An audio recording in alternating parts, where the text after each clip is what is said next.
12 bata ang natrap sa loob, isang kuweba na unti-unting nilalamon ng baha at may mga bayani na handang magtulungan para sa isang imposibleng rescue mission. Maililigtas pa ba sila ng buhay? O mas marami lang ang malalagay sa panganib? Balikan natin ang survival film na 13 Lives. Hango sa totoong kwento ng Tham Luang Cave Rescue sa Thailand. Isang pigil-hiningang pangyayari na pinanood ng buong mundo. June 23, 2018. Ban Chong, Thailand. Panalo sa practice game ang Wild Boars football team. Masaya ang lahat. Nagbibiruan ang mga bata pagkatapos ng laro. Balita ko SpongeBob daw ang cake mo. Biro ng isa kay Prem, birthday niya ngayon. At imbitado ang buong team. Pero dahil maaga pa, bago ang party mo, punta muna tayo sa kuweba. Aya ng isa. Mabilis pumayag ang lahat. Nakangiti silang pinapanood ng 25-year-old na coach. Mabuti pa, samahan ko na kayo. Sandali lang tayo, sabi niya. Nagunahan sa bisikleta ang mga bata, maliban sa kuya ni Prem. Hindi siya sasama. Tutulong pa raw siya sa pagluluto sa bahay. Pagdating nila sa bungangan ng Tham Luang Cave, nagbigay galang muna sila sa dambana ng prinsesa. Masayang tumakbo papasok ang 12 bata, nagtutulakan pa. Sa likod nila, ang coach. Hindi nila alam, sa labas, unti-unting dumidilim ang langit, hanggang sa bumuhos ang malakas na ulan. Nakarating sila sa ikatlong chamber. May tubig, pero mababaw lang. Nagtampisaw ang mga bata. Palalim ng palalim ang nilalakbay nila. Ito na ang pinakamagandang part, sabi ng isa. Pumasok sila sa makitid na daan, puno ng stalactite. Napansin ng coach ang patak ng tubig sa bubong ng kuweba, pero nagpatuloy pa rin sila. Alas 7 na ng gabi, basang-basa si Buahom pagdating sa bahay ni na Prem. Siya ang nanay ni Chai, ang pinakabata sa team. Naroon na ang ibang mga magulang, pero wala ang mga bata. Pumasok daw sila sa kuweba, sabi ng tatay ni Prem. Hindi ba dapat sunduin na natin sila? Nag-aalala si Buahom. Sa radyo, may mas nakakaalarma pang balita. Maagang darating ang habagat, at tuwing habagat, binabaha ang kuweba. Pagdating ng mga magulang sa lugar, naging totoo na ang kinatatakutan nila. Maputik na sa labas ng kuweba. Ang nakita lang nila, ang mga bisikleta ng mga anak. Gusto nilang pumasok, hahanapin nila ang mga bata. Pero hinarangan sila ng park rangers. Delikado na raw. Paulit-ulit tinawag ni Buahom ang pangalan ng anak. Nag-e-echo ang boses niya sa loob. Pero walang sumasagot. Alas 12 ng hating gabi, dumating ang Navy SEALs. May dala silang mga tangke ng oxygen. Kasunod ang gobernador. Papasok ang mga tao ko na naka-scuba gear, sabi ni Captain Arnott. Lumusong na sa tubig ang Navy. Hanggang leeg ang lalim. May dala silang pulang lubid, gagawin itong gabay. Mula sa ikatlong chamber, nagsimula na silang sumisid. Mahigit 10 kilometro ang haba ng kuweba. Maraming makikitid na bahagi. Aabutin ng ilang oras ang paghahanap, lalo na kung malayo ang napuntahan ng mga bata. Alas 5 na ng umaga. Hindi pa rin tumitigil ang ulan. Giniginaw ang mga magulang, pero hindi sila umaalis. Naghihintay, umaasa. Pabalik na ang Navy, sigaw ng kapatid ni Prem. Agad sumalubong ang lahat, pero Navy lang ang bumalik. Akay nila ang isang sugatang kasama. Hindi namin sila makita, sigaw ng isa. May flash flood sa loob, zero visibility raw sa loob ng kuweba. Masyadong malakas ang agos, at halos wala ng espasyo para makagalaw. Nanlambot ang mga magulang. Walang magawa kundi umiyak. Kinabukasan kumalat na sa buong Thailand ang balita. Mahigit 100 ahensya ang pinakilos ng gobyerno. Dumating mismo ang minister sa lugar. Ano na ang sitwasyon, Governor? Tanong niya. Hindi pa rin makalusong ang mga diver, sagot ng gobernador. Masyadong mataas at malakas ang tubig. Kita sa mukha ng minister ang pagkainis. Hindi pa rin nila alam kung nasaan ang mga bata o kung buhay pa ba sila. Dapat ililipat ka na next week, sabi ng minister. Pero mananatili ka muna hanggang matapos ito. Alam ng governor ang ibig sabihin. Kapag pumalpak ang rescue, kailangan may mananagot. Dumagsa ang mga volunteer at sibilyan. Tumulong sila sa pagpump ng tubig palabas ng kuweba. Pero may napansing problema ang isang lalaki. Umalis siya at nagtungo sa mga kabahayan. Nilapitan niya ang isang matanda. Ikaw raw ang pinaka-nakakaalam sa bundok na ito, sabi niya. Pinadala ka ba ng gobyerno? Tanong ng matanda. Hindi, sagot ng lalaki. Isa akong water engineer. Sa itaas ng gagaling ang tubig, kailangan nating hanapin ang mga butas sa lupa at ilihis ang agos. Isinama siya ng matanda sa bundok, mabato, maputik. Hanggang sa makarating sila sa isang lugar na malakas ang agos ng tubig. Pumapasok ito sa isang butas sa lupa. Marami pang ganyan, sabi ng matanda. Samantala, sa kabilang panig ng mundo, tinawagan ni John si Rick. Pareho silang volunteer sa British Cave Rescue Council. Ayaw sanang sumama ni Rick. Tourist cave lang yan, sabi niya. Mukha lang, sagot ni John. Pero kapag may baha, hindi madaanan. Hindi nga ako mahilig sa mga bata, bulong ni Rick. Pero ika-6 na araw mula nang matrap ang mga bata, Magkasamang dumating ang dalawa. Napakarami ng tao sa lugar. Mga volunteers mula sa iba't ibang bansa. Nagbihis sila at agad dumiretso sa kuweba. Pero hinarang ng Navy. Hindi sila magkaintindihan. Magkaiba ang lengguwahe. Dumating ang kaibigan nilang si Vern, kasama ang kapitan. "Sir, tingnan mo sila. Mga amateur. Hindi sila tatagal sa loob," sabi ng isang Navy. Pinatawag sila ng governor. Nakapag-rescue na sila sa iba't ibang lugar, paliwanag ni Vern. Nag-alinlangan ang kapitan. Delikado. Masamang imahe kapag may foreigner na mamatay. "May mga batang nasa loob," biglang sabi ni John. "At wala kaming balak mamatay," dagdag ni Rick. Sa huli, pumayag ang Navy. Sa loob ng kuweba, parang umuulan. Walang tigil ang patak ng tubig. Hirap na ring gumalaw ang mga pump crew. Tumaataas ang tubig, babala ng isang volunteer. Pero sina John, lalo pang sumisid. Sinundan nila ang lubid ng Navy. Lumangoy sila sa mas makipot na daan. Matutulis ang bato. Nasa stalactite tunnel na sila. 900 metro mula sa bunganga. Patuloy sa paglangoy ang dalawa. Bawal tumigil, bawal mapagod. Makalipas ang 4 na oras, narating nila ang T-junction. 1,600 metro ang layo mula sa bunganga. Tahimik, walang bakas ng mga bata. Sumenyas si Rick na magpatuloy pa. Pero biglang gumuho ang mga bato. Dumagsa ang tubig. Halos matangay sila ng agos. "Kailangan na nating bumalik," sabi ni John. Habang palabas, may nakita silang volunteer na stranded sa tumataas na tubig. Nagpaiwan si John at ipinahiram ang gamit. Si Rick ang umakay palabas. Sa gitna ng paglangoy, nagpanik ang lalaki. Tinanggal ang oxygen. Nagpumiglas. Sa huli, nailabas din siya pero duguan. Pagbalik nila, sinalubong sila ni Captain Arnott. "Gaano kalayo ang narating nyo?" tanong niya. "T-junction," sagot ni John. Hindi humanga ang kapitan. "Ganon din ang narating ng team ko," sabi niya. Kinabukasan, kahit umuulan, gustong bumalik ni Rick sa kuweba at sumubok ulit. Pero hindi na sila pinayagan ng gobernador. Ayon sa Navy, mas mabuting hintayin muna ang pagtila ng ulan. 8 araw nang natrap sa loob ang mga bata. Umakyat sa bundok ang governor. Abala ang mga taga-baryo roon. Sa pangunguna ng water engineer, isa-isang hinaharangan ang mga sinkhole. "Sir, walang kwenta ang mga pump. Nasa ilalim ang kuweba, patuloy na babagsak ang tubig galing itaas," diretsong sabi ng engineer. "Mapipigilan mo ba?" tanong ng gobernador. "Sinusubukan namin pero may kapalit." Nagpunta sila sa palayan, ipinaliwanag ang plano sa mga magsasaka. Ililihis ang tubig mula sa bundok, palayo sa kuweba, pero papunta sa bagong tanim nilang palay. "Maililigtas ba nito ang mga bata?" tanong ng leader. "Wala akong maipapangako," sagot ng engineer. "Pero mabibigyan natin sila ng tsansa." Nagkatinginan ang mga magsasaka. "Sige," sabi nila. Para sa mga bata, 10 araw, bahagyang tumila ang ulan. Tinanong ng gobernador kung kailan makakapasok ulit ang Navy. "Kinabukasan pa," sagot nila. Tinuro ng governor sina John, nakahanda na. "Gawin natin silang scout," mungkahi ng gobernador. Pagkalipas ng 4 na oras, naabot muli ni John ang T-junction. Idinugtong ang bagong lubid at nagpatuloy sa paglangoy, lalo pang sumikip ang daan. Itinulak ni Rick ang mga bato para makalusot sila. Dumating sila sa Pattaya Beach, mas malawak na bahagi ng kuweba. Inaasahan ng lahat na narito ang mga bata. Pero wala. Paulit-ulit na tumawag si John. Walang sumagot. "Tumuloy pa tayo pakaliwa," sabi ni Rick. Mas humirap ang daan. Mahigit 6 na oras na silang lumalangoy. Paubos na ang lubid hanggang sa may nakita silang ilaw. Narito sila, bulong ni Rick. Hindi makapaniwala. Buong akala niya mga katawan lang ang mahahanap nila. Dahan-dahang lumapit ang mga bata. Payat, marurumi, pero buhay. Nagpapasalamat na agad sila. Kinuhanan sila ng video ni John. Si Arm, ang team captain, ang nakipag-usap sa Ingles. "Ilan kayo?" tanong ni John. 13. Ibig sabihin, buhay silang lahat. "Makakalabas na ba kami?" Sandaling nagkatinginan ang mga diver. "Hindi pa," sagot ni John. "Pero babalik kami."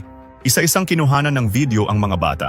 Tinuruan pala sila ng coach na mag-meditate. Nang siya ang humarap sa camera, paulit-ulit siyang humingi ng tawad. Sinisisi ang sarili. Pero pinigilan siya ng mga bata. "Hindi totoo yan," sabi nila. "Tinulungan mo kami, coach."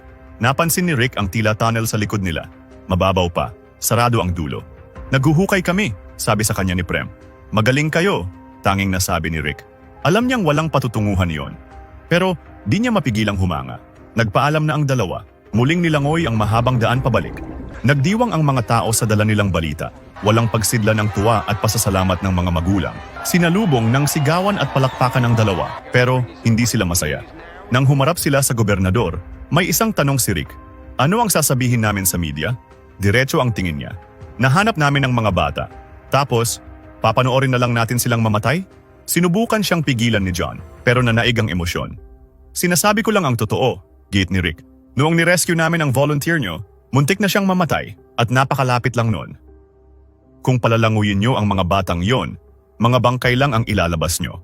Sa Chamber 9, natagpuan ang mga bata, 2.5 kilometro mula sa labasan. Kahit gusto nila, wala silang nakikitang ligtas na paraan. 11 araw. Sa loob ng kuweba, nagising ang coach. May umiiyak na bata. Nilapitan niya si Chai at pinatahan. Paano kung hindi na sila bumalik? Tanong ni Arm. Babalik sila, kalmadong sagot ng coach.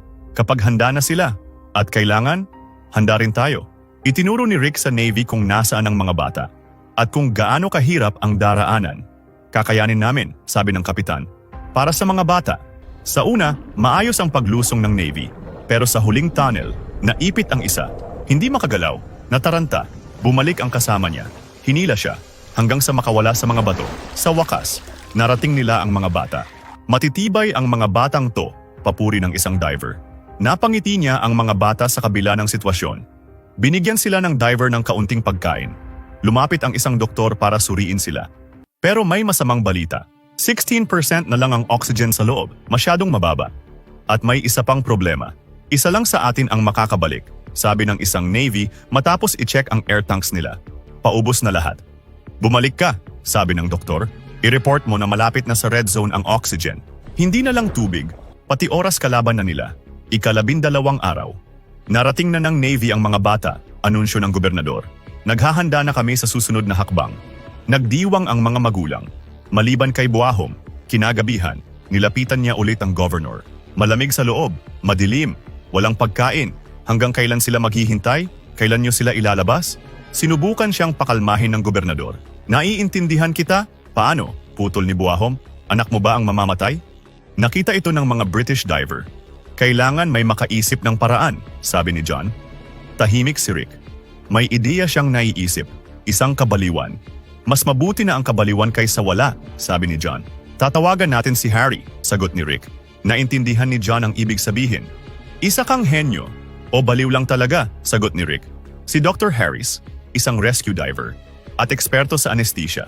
Bukod kay Harry, tinawagan din nila ang ibang kasamahang diver, sina Jason at Chris. 14 na araw. Dumating ang dalawa, nag-volunteer na maghatid ng pagkain. Bantayan mo si Chris, bilin ni Rick kay Jason. Ito ang pinakabata sa kanila, pero mahuhusay silang lahat. Narating nila ang mga bata, inabot ang pagkain, at mga sulat mula sa magulang. Naiyak ang coach habang binabasa ang mga ito. Akala ko sisisihin nila ako, pero nagpapasalamat sila. Kinagabihan, dumating si Harry. Nang marinig niya ang plano, hindi pwede, illegal yan, at sobrang delikado. Hindi nila mapilit si Harry. Hindi siya papayag na sa kamay niya mismo mamamatay ang mga bata. 15 araw, patuloy ang pagbaba ng oxygen sa loob ng kuweba.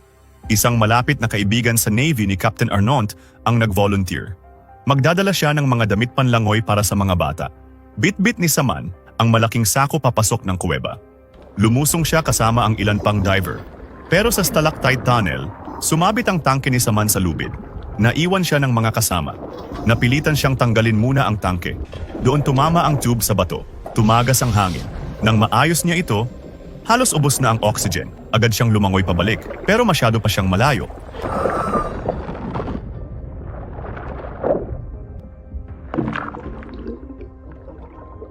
Hindi napigilan ni Captain Arnont ang pag-iyak nang makita ang walang buhay na katawan ng kaibigan. Nagluksa ang buong Thailand. Isang matapang na diver ang nawala at may isang katotohanang mas lalong luminaw kung ang isang veterano hindi nakaligtas. Paano pa ang mga bata? Sobrang dismayado si John. Bilang ama, ramdam niya ang takot at ang sakit. Hindi na rin nakatiis si Harry. Kinausap niya si Rick. Kung may tamang backup tayo, siguro 2 o 3 bata ang may tsansang mabuhay. Mahigit 5 oras ang dive. Kailangan silang turukan ulit sa kalagitnaan. Kahit may mask, maaari pa rin silang mabulunan sa sariling laway. Hindi ko alam kung bakit sinasabi ko ito, dagdag ni Harry. Dahil may namatay na, sagot ni Rick. At dahil kaunti na lang ang oras ng mga batang iyon, ipinaliwanag nila ang plano sa gobernador. Gaano ito kaligtas? Tanong niya. Napailing si Harry. Wala pang nakakasubok nito.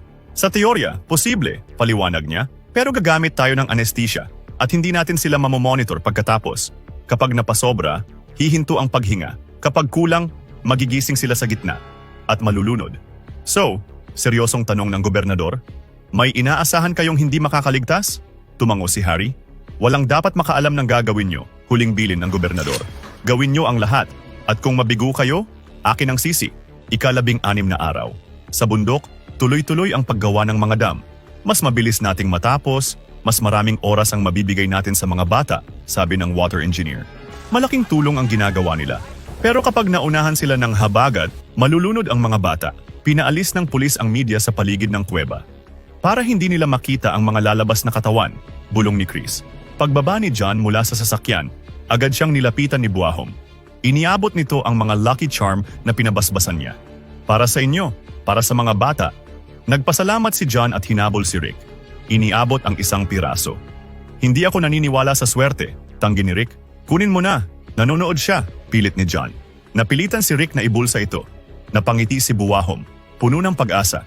Naghanda na ang 5 diver, sina John, Rick, Chris, Jason, at si Harry. Tinuruan sila kung paano magturok ng ketamine. Maya-maya pa, oras na para lumusong. Mag-aabang sa kanila ang Navy at mga medic. Kinamayan ni Captain Arnon sina John at Rick. Buo ang tiwala. Makalipas ang ilang oras, nakarating sila sa Chamber 5, kalahati na ng biyahe. Mas mataas ang bubong dito. May mga ilaw na ikinabit ang Navy. May mga spare tank dito para sa mga bata, turo ni Rick. Nagpaiwan ang ilang diver bilang backup. Pagdating sa Pattaya Beach, nagpaiwan na rin si Rick. Kapag nakatawid ang unang bata, pupuntahan ko kayo at magbibigay ng update. Kailangan nilang siguraduhin na gagana ang plano bago ilagay sa panganib ang iba. Nagpatuloy ang 4 na diver sa pinakamahirap na bahagi. Di nagtagal, narating nila ang mga bata. Ilalabas na namin kayo, paliwanag ni John. 4 muna. Nagyakapan ang mga bata. Biglang nagkaroon ng lakas. Isinuot nila ang Lucky Charm na padala ni Buahom. Bilang pinakabata, pinauna ng coach si Chai, ang anak ni Buahom. Pero nang isukat sa kanya ang mask, masyadong maluwag. Hahanap kami ng sakto sayo, pangako ni John. Ibang bata muna ang inihanda. Pinainom ang bata ng gamot. Sinuotan ng wetsuit. Kinabitan ng harness. Habang tumatagal, mas tumitindi ang kaba. Malapit ka nang makauwi. Pagpapakalma ng Navy, kinalong siya ni Harry. Pinatalikod ang ibang bata para hindi makita. Maswerte ka, sabi ni Harry. Si Jason ang maghahatid sa'yo. Number 1 diver yan sa buong mundo. Mabilis na itinurok ang ketamine. Agad nawalan ng malay ang bata. Kinabitan siya ng kagamitan at idinapa sa tubig. Sinilip ni John mula sa ilalim kung humihinga pa ang bata. Nang masigurado, itinali ang mga kamay at paa. Lumusong na si Jason, hila-hila ang bata.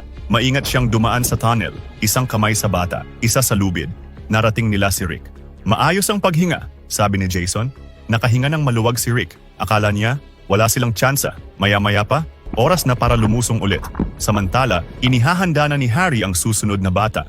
Siya ang maghahatid sa'yo, sabay turo kay John. Number 1 diver yan sa buong mundo. Pero hindi pa nakabalik si Rick. Napaaga ang pagturok sa bata. Humingi ng tawad si Harry. Wala na silang oras. Isinabak na agad ang bata. Pero sa tunnel, tila nagigising ito. Agad siyang iniangat ni John. Inilabas ang syringe, pero nabitiwan niya ito. Nag-dive si John. Kinapa ang ilalim ng tubig. Sa wakas, nakuha niya ang syringe. Mabilis siyang umahon. Hingal, nanginginig, gising na ang bata. Agad niya itong tinurukan. Nang makitang tulog na ulit ang bata, muling lumusong ang diver. Maingat pero nagmamadali. Dinala niya sa Chamber 5. Tinurukan doon ng isa pang dose ng mga backup diver. Maayos naman ang bata, pero tuwing nilulubog sa tubig, tumitigil ang paghinga. Hinawakan ni John ang mukha ng bata. Huminga ka, bulong niya. Lumayo siya sandali, pinakakalma ang sarili. Ayaw niyang mabigo. Sa wakas, humihinga na ito sa ilalim ng tubig. Muli silang lumusong. Kasunod ni John, bitbit ni na Chris at Rick ang 2 pang bata. Pagdating sa bunganga ng kuweba, mabilis silang sinalubong ng rescuers. Kinabitan agad ng oxygen ang mga bata, diretso sa ambulansya. Tinakpan ng malalaking payong para walang makakita. Kahit ang mga magulang, hindi pinayagang malaman kung sino na ang nailigtas. Wala silang magawa kundi maghintay hanggang matapos ang operasyon. Nang makalabas si Harry, agad siyang humingi ng update sa medic. 4 out of 4, Doktor, sagot nito. 4 na ano? Kabadong tanong ni Harry. Lahat maayos ang kalagayan, ngumiti ang medic. At doon lang, nakahinga ng maluwag si Harry. Hindi biro ang takot at hirap na pinagdaanan nila sa araw na yon. Si John, hindi pa rin makarecover. Tahimik lang siyang nakikinig. Pinupuri sila sa TV. Pero imbes na ginhawa, mas ramdam nila ang pressure. Kahapon, sabi ni Rick, sabi natin, kahit isa lang ang mailabas, bayani na tayo. Sandaling tumahimik.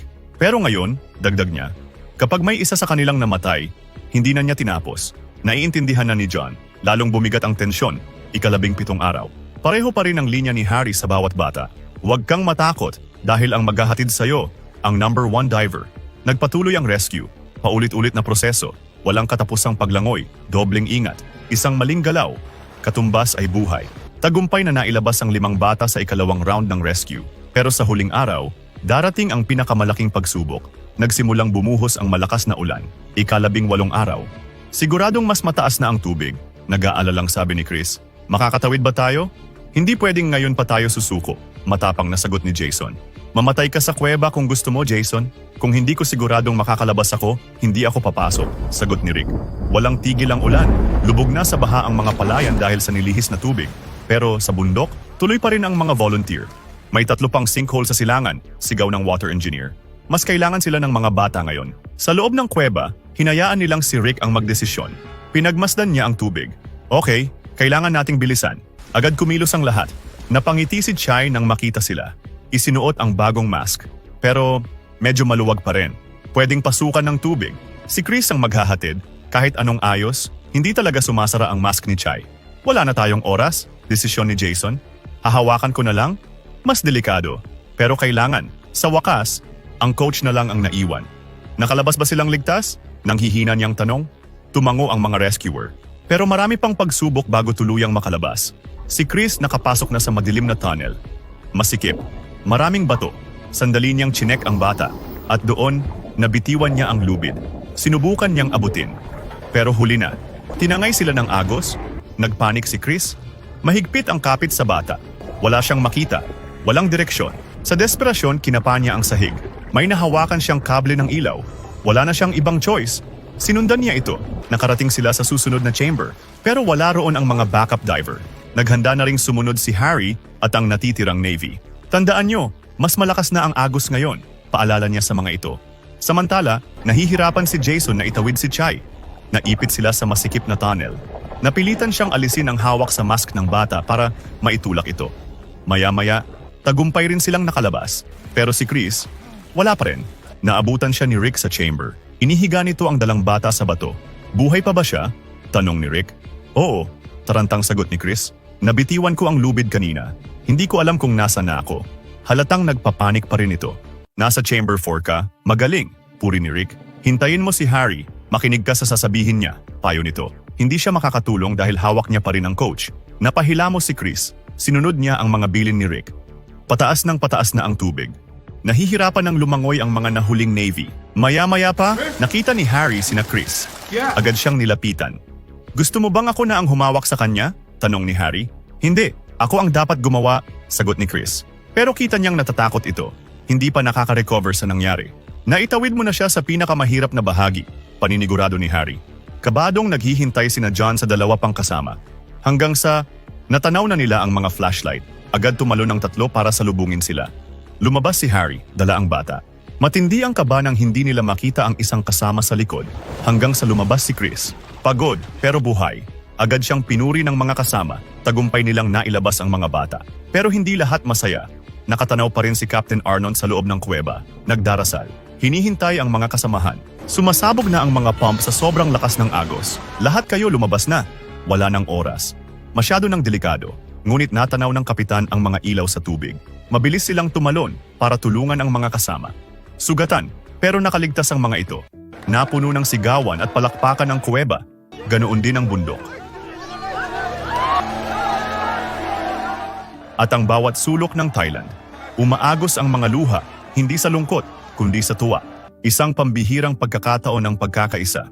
Mahigit 5,000 tao mula sa 17 bansa ang nagtulong-tulong para sagipin ang 13 buhay. At sabay-sabay pinuntahan ng mga magulang ang kanilang mga anak na nagpapagaling sa ospital.